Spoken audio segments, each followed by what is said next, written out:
Johanis Tanak, Fitroh Roh Cahyanto, Setio Budianto sebagai Ketua, Agus Joko Pramono, Ibnu Basuki Widodo.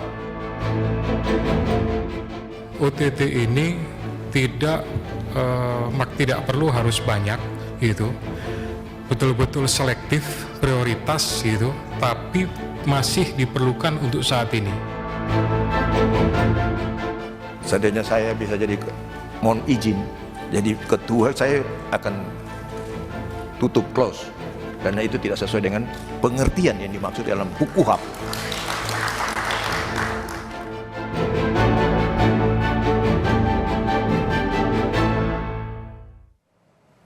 Saudara, Komisi 3 DPR resmi memilih Komisaris Jenderal Polisi Setio Budianto sebagai Ketua KPK untuk periode 2024 hingga 2029. Setio Budianto terpilih sebagai Ketua KPK melalui proses voting dalam rapat pleno Komisi 3 DPR hari ini. Direktur Penyidikan KPK ini terpilih sebagai Ketua setelah memperoleh dukungan 45 suara. Setio akan memimpin KPK bersama 4 komisioner lainnya, yakni Johanis Tanak, Fitroh Roh Cahyanto, Ibnu Basuki Widodo, dan Agus Joko Pramono. Berdasarkan ketentuan pasal 30 ayat 10 dan ayat 11 tersebut, suara yang diperoleh dengan mekanisme pengambilan suara terbanyak atau voting, Komisi 3 DPR RI memilih dan menetapkan 5 calon pimpinan KPK masa jabatan tahun 2024-2029, yaitu Johanis Tanak, Fitroh Roh Cahyanto, Setio Budianto sebagai Ketua, Agus Joko Pramono, Ibnu Basuki Widodo.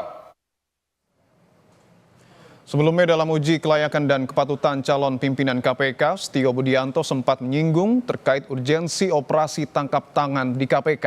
Setio bilang operasi tangkap tangan di KPK masih diperlukan. Namun KPK perlu lebih selektif untuk mengungkap kasus-kasus besar dan meminimalisasi kesalahan. Kenapa diperlukan? OTT adalah pintu masuk terhadap perkara-perkara yang diperlukan untuk bisa membuka perkara yang lebih besar. Memang OTT ini tidak perlu harus banyak gitu, betul-betul selektif, prioritas gitu, tapi masih diperlukan untuk saat ini. Ya, betul-betul selektif, prioritas dalam rangka mengantisipasi hal-hal misalkan adanya pra-peradilan dan lain-lain, tapi betul-betul selektif. Ya, dilaksanakan secara rigid, secara bersih ya, tanpa melakukan hal-hal yang meminimalisir kesalahan. Sebelum terpilih sebagai Ketua KPK, Setio Budianto memiliki pengalaman panjang di bidang pemberantasan korupsi. Ia pernah menjabat sebagai Koordinator Supervisi Kedeputian Penindakan KPK pada tahun 2019. Setahun kemudian, ia dipercaya menjadi Direktur Penyidikan KPK. Sebelumnya, ia juga menjabat sebagai Kepala Kepolisian Daerah Sulawesi Utara. Sementara Wakil Ketua KPK terpilih, yakni Johanis Tanak, yang sebelumnya juga menjabat sebagai Wakil Ketua KPK. Agus Joko Pramono yang sebelumnya berkarir sebagai Wakil Ketua BPK RI. Ibnu Basuki Widodo yang berlatar belakang sebagai seorang hakim. Dan Fitroh Roh Cahyanto yang sebelumnya merupakan jaksa fungsional KPK.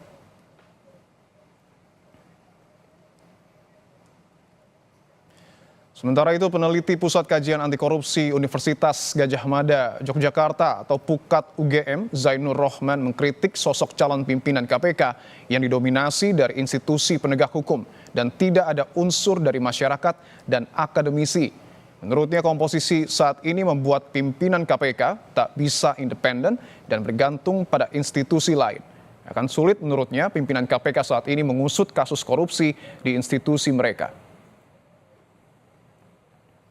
Komposisi 5 orang yang terdiri dari institusi penegak hukum dan auditor ini, maka kemungkinan KPK untuk dapat menangani korupsi di tempat asal institusi masing-masing pimpinan KPK terpilih ini kemudian akan menjadi dipertanyakan. Apakah mereka ini akan bersedia untuk melakukan penindakan perkara korupsi di institusi kepolisian, kejaksaan, kehakiman, maupun di BPK. Padahal kita tahu institusi penegak hukum dan juga institusi audit ini adalah institusi-institusi yang selama ini masih belum bebas dari korupsi. Justru disinilah salah satu epicentrum dari korupsi. Lebih lengkap terkait terpilihnya 5 pimpinan KPK, kita terhubung dengan jurnalis Kompas TV, ada Dian Silitonga. Dian, selamat petang. 5 pimpinan KPK sudah dipilih Komisi 3 DPR melalui mekanisme voting. Apa yang menjadi catatan penting dalam proses seleksi hingga pemilihan pimpinan KPK ini, Dian? Ya, Dipo, betul sekali, 5 nama baik itu calon pimpinan maupun juga calon Dewas KPK untuk periode 5 tahun ke depan sudah terpilih melalui proses pemungutan suara yang dilakukan oleh anggota Komisi 3 DPR setelah melalui proses atau tahapan fit and proper test atau uji kepatutan dan kelayakan yang digelar secara maraton selama 4 hari terakhir. Nah, saya akan ulangi nama-nama yang terpilih untuk pimpinan KPK ini ada Setio Budianto, kemudian Fitroh Roh Cahyanto, Ibnu Basuki Widodo, Johanis Tanak, Agus Joko Pramono, dan kemudian untuk Dewas KPK ini adalah Wisnu Baroto, kemudian Beni Joshua Mamoto, Gus Rizal, Sumpeno, dan juga Cisca Mirawati. Nah, saya akan ajak kita untuk fokus pada nama-nama pimpinan KPK yang sudah terpilih. Kalau kita perhatikan pada proses pemungutan suara, Dipo, ini mestinya yang mendapatkan suara terbanyak adalah Fitroh Roh Cahyanto dan juga Johanis Tanak ya dengan 48 suara. Tetapi ketika pemilihan ketua, kemudian yang meraih suara terbanyak adalah Setio Budianto sehingga ditetapkan sebagai ketua KPK untuk periode yang baru. Nah, kalau kita cermati dari komposisi pimpinan KPK baru yang terpilih, ini sebenarnya merupakan wajah-wajah lama. Tadi juga sudah Anda sampaikan bahwa Setio Budianto ini sebelumnya pernah menjabat sebagai Koordinator Supervisi Kedeputian Penindakan KPK, kemudian juga Direktur Penyidikan KPK pada tahun 2019-2020, kemudian juga ada Johanis Tanak yang kita tahu merupakan Wakil Ketua KPK pada periode 2019-2024, dan kemudian juga Fitroh Roh Cahyanto ini juga pernah menjabat sebagai Direktur Penuntutan KPK. Jadi mestinya nama-nama ini tidak asing lagi dengan kerja-kerja KPK atau sudah familiar.